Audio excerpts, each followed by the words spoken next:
belajar tentang interaksi makhluk hidup dengan lingkungan, bagian yang kedua. Ya, ini pengantarnya, doa sebelum belajar ya. Ini biasanya kita lantunkan tiap pagi ketika ada di sekolahan ya. Ini Rabbi zidni ilma warzuqni fahma waj'alni minasyolihin. Ini juga kalian pasti praktekkan ketika dulu di sekolah dasar ya. Pak bangun pasti senang.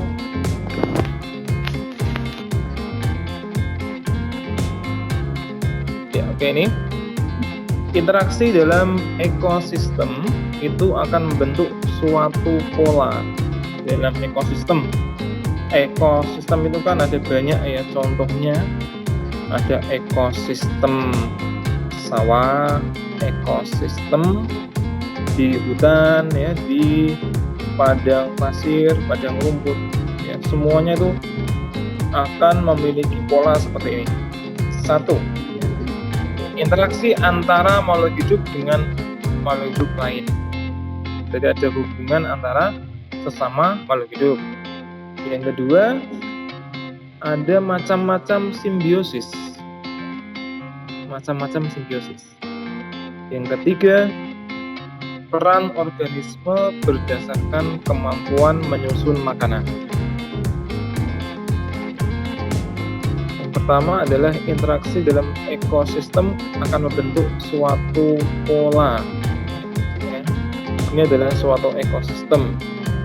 Ada cahaya, udara, produsen, konsumen, dan pengurai. Ini kita sudah pelajari kemarin, disinggung beberapa ya. Ada komponen biotik dan komponen abiotik. Kemudian ini akan terjadi pola ya. Kemudian di sini juga akan kita lihat ekosistem di laut. Ada organisme di dalam laut. Ini saling berkaitan. Ini juga ada contohnya, ada kupu-kupu yang hinggap di bunga. Ini juga ada keterkaitan antara bunga dan kupu-kupu terhadap lingkungan. Dan setiap organisme tidak dapat hidup sendiri. Pasti selalu bergantung pada organisme lain dan lingkungannya. Saling ketergantungan ini akan membentuk suatu pola interaksi. Terjadi interaksi antara komponen biotik dengan komponen abiotik, atau antara komponen yang hidup dengan komponen yang mati, dan terjadi interaksi antar komponen biotik. Jadi interaksinya itu bisa makhluk hidup dengan benda mati, atau makhluk hidup dengan makhluk hidup. Itu interaksinya. Kalau interaksinya antara benda mati dengan benda mati, itu jarang ya. Terjadi interaksi antara komponen biotik dengan abiotik. Kalau di sini yang kita lihat, ada kerbau, di atasnya ada burung jalak. Ini antara biotik dengan biotik, sesama biotik ini ya. Ini juga sama ya. Ini contoh yang biotik dengan biotik ya, 4 gambar ini. Oke, lanjut lagi.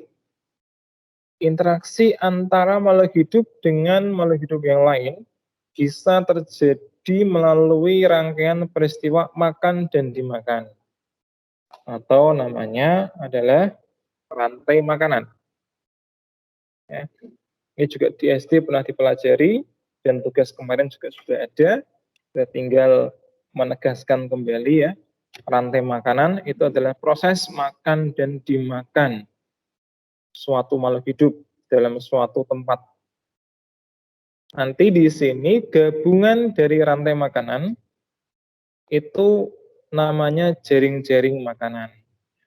Contohnya itu kalau satu rantai makanan di sini ya, itu dimulai dari produsen, kemudian ada konsumen tingkat 1, konsumen tingkat 2, sampai terakhir konsumen puncaknya. Nah, nih.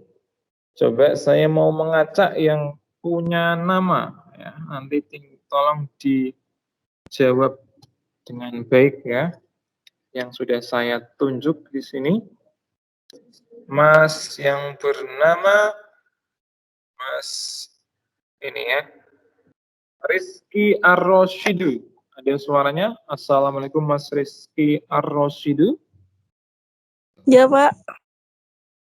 Iya, Mas Rizky, coba di layar kamu kan ada gambar-gambar makhluk hidup ya. Coba disebutkan satu rantai makanan ya. Contoh satu rantai makanan dari gambar tersebut. Ini kan banyak sekali rantai makanannya, hanya satu saja. Coba disebutkan, Mas Rizky Ar-Roshidu. Bisa? Bisa, Pak. Ya.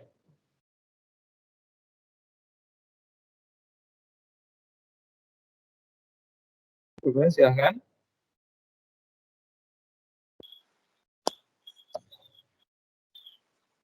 Pertama apa dulu? Padi. Padi. Ada padi di situ? Yang sebelah mana padi? Ini adanya tanaman atau pohon besar sama rumput. Ini rumput yang bawah ya. Rumput Iya. dimakan belalang. Belalang. Oke, terus Belalang dimakan kodok. kodok atau katak? Katak. Katak. Terus Katak dimakan elang. katak dimakan elang. Betul. Kalau rumput itu namanya produsen. Kalau Salah, Pak. salah, Salah. kenapa salah? Ada yang bilang salah. Salah di mana? Rumput dimakan belalang. Belalang dimakan katak. Katak dimakan ular. Ular dimakan elang. Ular dimakan elang. Oke, coba kita cek lagi ya anak-anak ya. Ini proses makan dimakannya itu menggunakan tanda panah ya. Nah, contohnya ini ya, kita mulai dari yang rumput. Rumput ini ya, akan dimakan oleh belalang, betul ya. Nah, kenapa dimakan belalang? Karena tanda panahnya ini kan menuju ke belalang, berarti belalang memakan rumput ya. Bukan rumput memakan belalang, balik ya.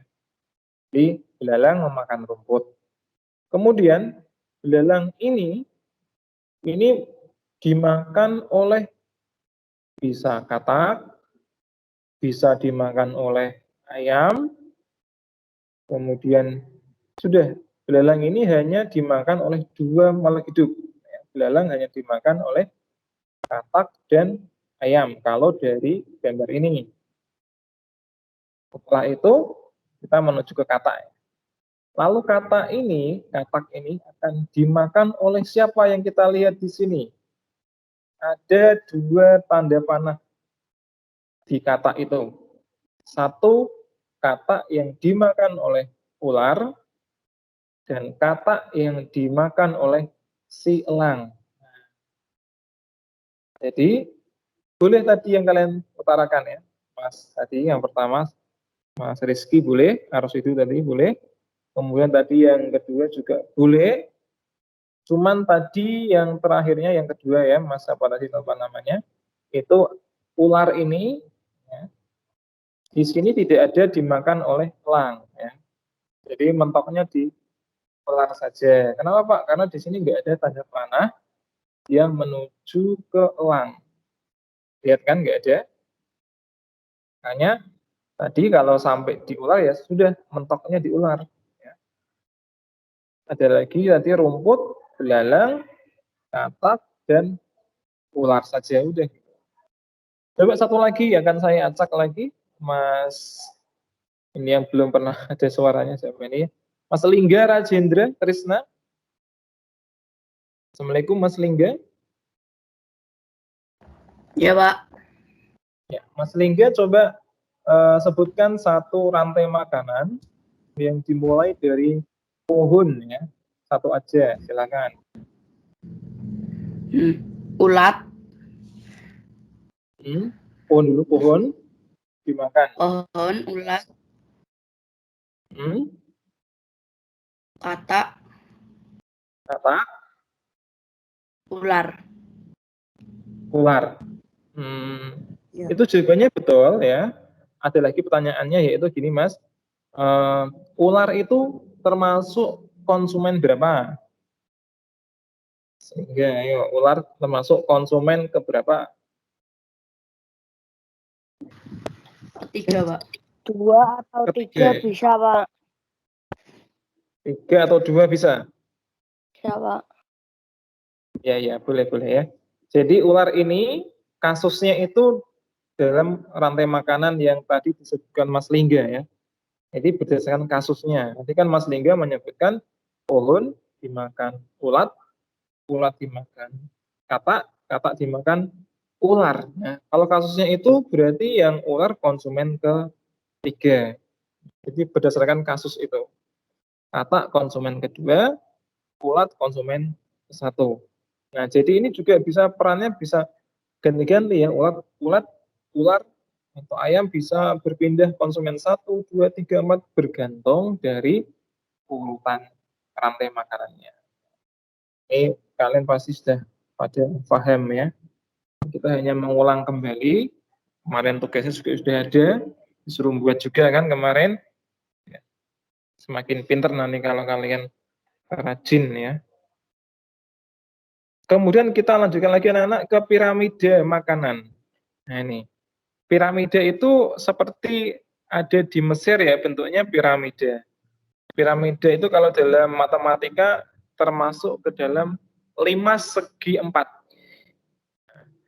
Di sini kalau dilihat, itu yang paling bawah itu sangat banyak bagiannya. Semakin ke atas akan semakin sedikit bagiannya. Ini sama juga urutan dari produsen ke konsumen. Nah, jadi di dunia ini, di bumi kita, jumlah produsen itu kalau kita hitung, jumlahnya akan lebih banyak, paling banyak daripada konsumen. Itu. Pak, kalau produsennya itu sedikit, Pak, daripada konsumen, Pak. Nah, nanti akan terjadi kelangkaan makanan, terjadi kelaparan. Coba bayangkan ya, manusianya itu banyak, padinya itu sedikit atau makanannya sedikit. Nanti kan pada kelaparan ya.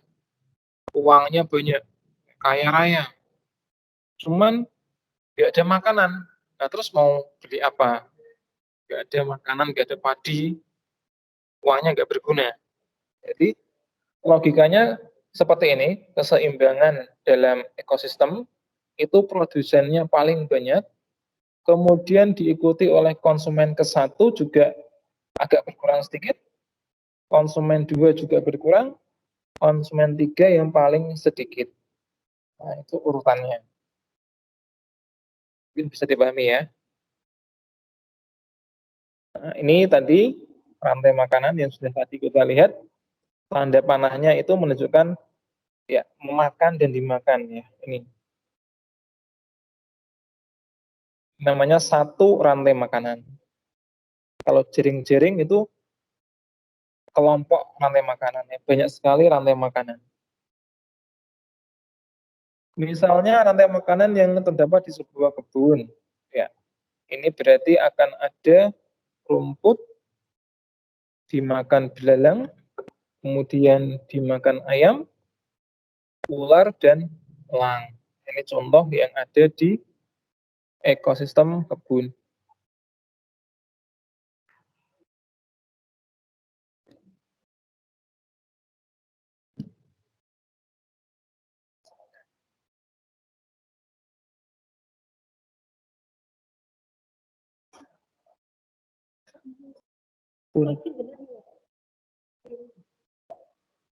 Ini ya.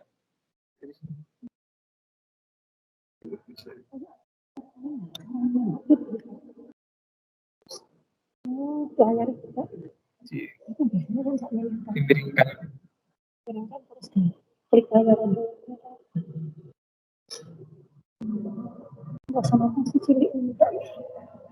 Internet kecil.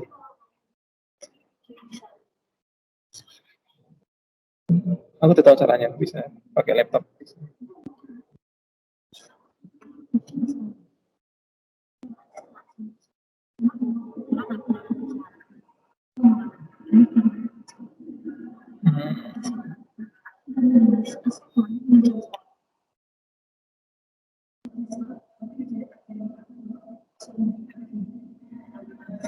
Ada suara.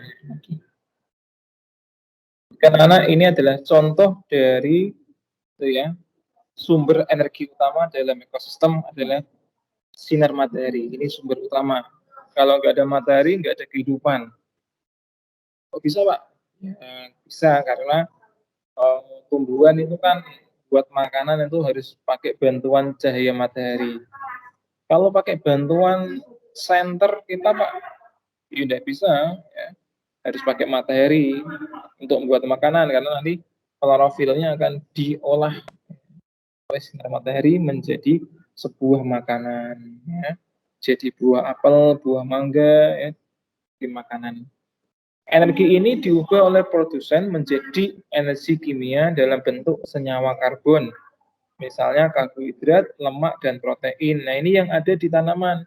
Karbohidrat itu ada di padi, di ketela, lemak, ya, protein juga ada di tanaman. Jika produsen dimakan konsumen, contohnya ada daun jagung ini anak-anak ya, dimakan belalang. Maka belalang ini konsumen mau makan daunnya jagung, otomatis energi dari jagung ini akan berpindah menuju ke dalam tubuh belalang.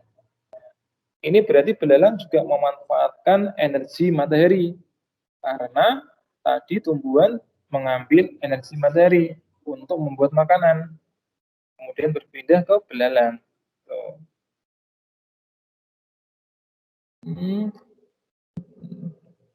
Ya, berpindah ke belalang ya. Dan di dalam belalang ya itu bisa diubah menjadi beberapa energi. Energi matahari bisa berubah jadi energi panas, energi gerak, dan sebagian bisa disimpan dalam bentuk senyawa kimia yang menyusun tubuh makhluk hidup. Jadi bisa diubah. Ini tadi sudah kita bahas ya, konsumen 1, 2, 3, dan puncak atau 4. Nah, ini ada perbedaan energi. Jadi kalau kita analisis, produsen ini atau rumput ini adalah pertama kali makhluk hidup yang mengambil 100% energi matahari. Jadi full 100%. Kemudian belalang mengambil berkurang sedikit ya. Konsumen 2 juga akan mengambil berkurang lagi energi mataharinya. Konsumen 3 ular juga sama akan berkurang energi mataharinya. Sampai terakhir konsumen puncak ini yang paling sedikit mendapat jatah energi matahari. Semakin berkurang ya, energinya itu dari matahari. Ini jaring-jaring makanan yang tadi udah kita bahas sekilas ya anak-anak. Pasti bisa ini ya. Nah, ini juga contohnya lagi jaring-jaring makanan. Jadi pengertian jaring-jaring makanan adalah kumpulan dari rantai makanan. Ya. Lebih dari 1. Kalau 2 Pak, 2 rantai makanan bisa termasuk jaring-jaring makanan. Jadi intinya lebih dari 1. Nah, nanti ini piramida makanan ya. Ini adalah piramida yang menggambarkan perbandingan jumlah biomasa dan energi dari produsen sampai konsumen dalam suatu ekosistem. Ya, jadi perbandingan masa itu berarti berat dalam ilmu biologi dan energi produsen, energi dari matahari tadi. Semakin ke atas, semakin berkurang energinya ya dari matahari. Yang paling sedikit ya konsumen puncak, yang paling banyak adalah produsen. disingkat dengan tropik 1. Boleh dikatakan tropik 1 untuk produsen, tropik 2 untuk konsumen ke-1, tropik 3 itu konsumen kedua. Jadi hati-hati kalau tropik 3 itu bukan konsumen 3, bukan ya. Tropik 2 bukan konsumen 2, bukan. Tapi tropik 2 itu adalah konsumen pertama. Tropik 1 adalah produsen. Istilahnya seperti itu. Nah, di piramida makanan, ya, macam-macam simbiosis, anak-anak ya. Ada 3 jenis, mutualisme, komensalisme, dan parasitisme. Kita lihat satu persatu. Simbiosis mutualisme. Ini adalah hubungan dua jenis individu yang saling memberikan keuntungan satu sama lain, atau artinya saling untung. Ya. Di sini contohnya adalah gambar kupu-kupu dan bunga, ya bunga ya. Apa untungnya kupu-kupu? Kupu-kupu dapat ya madunya atau nektarnya bunga. Untung dia kupu-kupu. Bunganya untung nggak? Untung juga. Kenapa? Saya tahu nggak kenapa bunga bisa untung? Ya saya lempar ke kalian. Coba dibantu jawabannya apa? Hanya itu untung kenapa?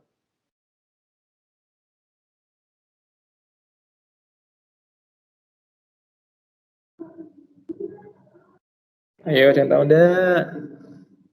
Tidak tahu. Bunganya untung karena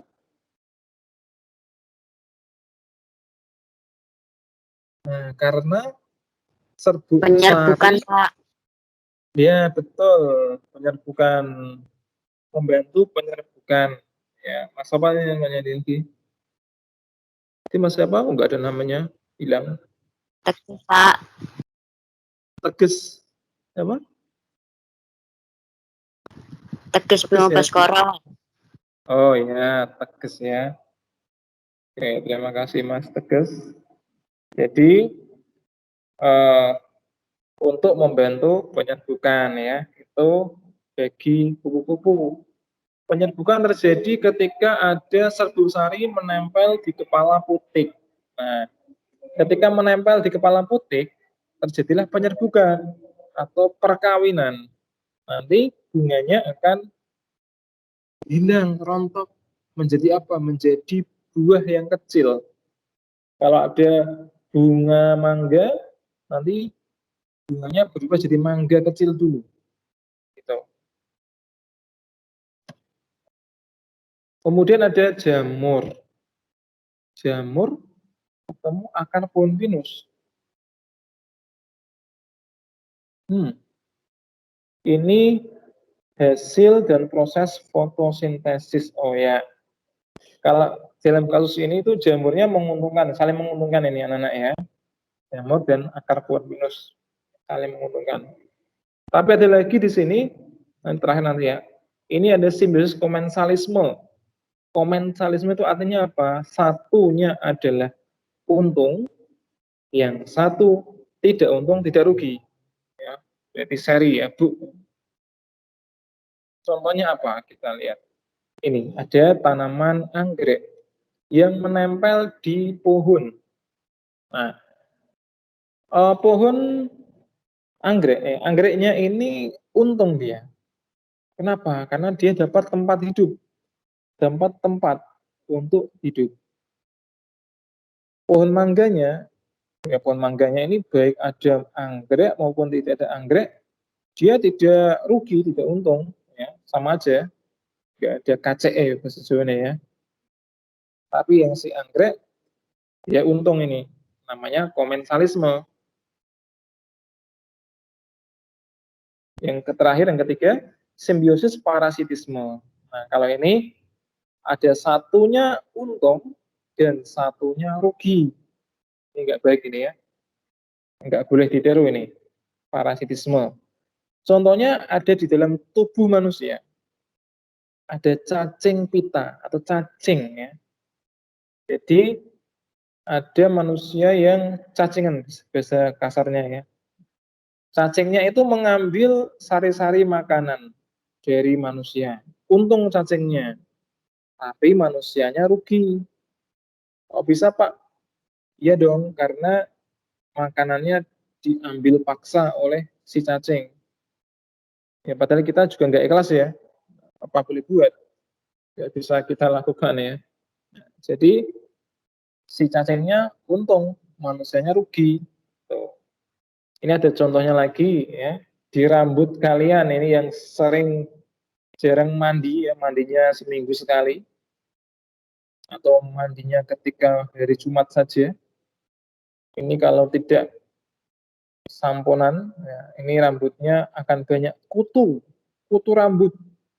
Nanti akan terasa gatal-gatal rambutnya. Jika banyak sekali kutu itu akan memakan ya, memakan apa?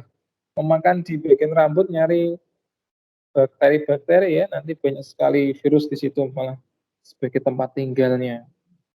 Hati-hati ya, yang jarang mandi ya. Mandinya ya sehari 2 kali ya, dan pakai sampo supaya bersih, rambutnya hilang dari kutu. Nah, gatal-gatal kan di sini. Kemudian ini ya contoh simbiosis mutualisme, ini tadi udah lebah dengan bunga. Kemudian ada ya ini ikan badut dengan anemon. Ya, badut komensalisme. Kemudian putri malu dan inangnya. Ini yang putri malunya, putri malu, salah ya. Tali putri dengan inangnya. Tali putri ini untung, tapi si inangnya ini tidak untung, rugi dia, ya, merusak ini. Inangnya ini bisa tanaman yang lain ya, tanaman mungkin mangga atau tanaman rambutan. Ini lagi yang terakhir adalah peran organisme berdasarkan kemampuan menyusun makanan. Ada 2 jenis, organisme autotrof dan organisme heterotrof. Ingat-ingat ya, kalau auto itu berarti organisme yang bisa membuat makanan sendiri. Ya, tanaman ya, yang menggunakan cahaya matahari untuk membuat makanan. Sedangkan organisme heterotrof ini yang tidak bisa membuat makanan sendiri. Berarti dia konsumen ya. Nah, kita lihat contohnya. Nah, ini heterotrof ya contohnya. Ada binatang-binatang di situ ya.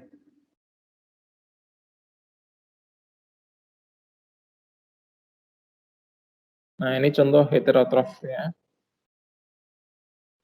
Kita lihat contoh hewan heterotrof.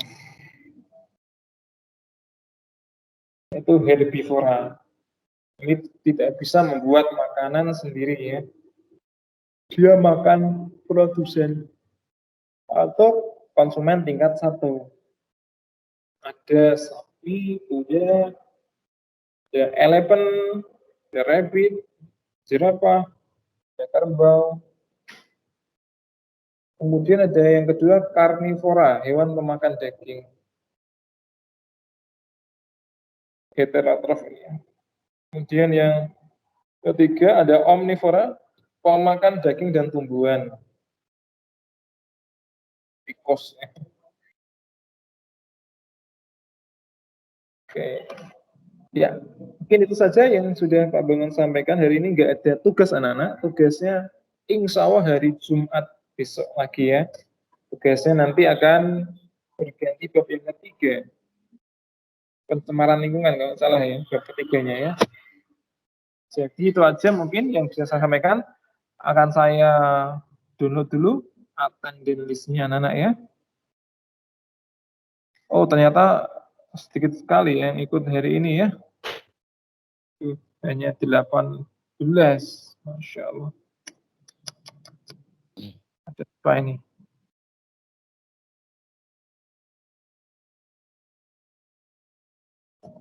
Kelas 7A, 7B, tanggal 2 ya, 2 bulan 2, 2021. Nah, kita pindah ke OneDrive.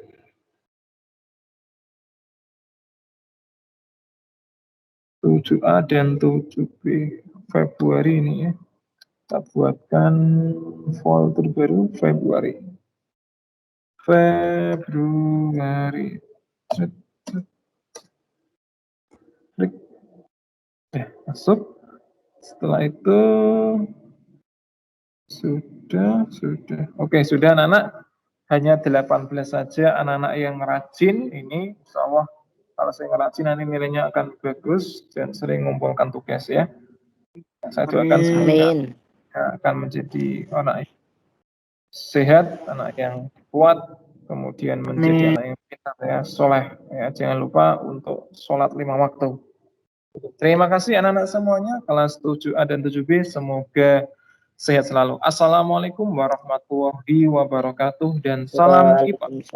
Waalaikumsalam warahmatullahi wabarakatuh. Terima kasih Pak.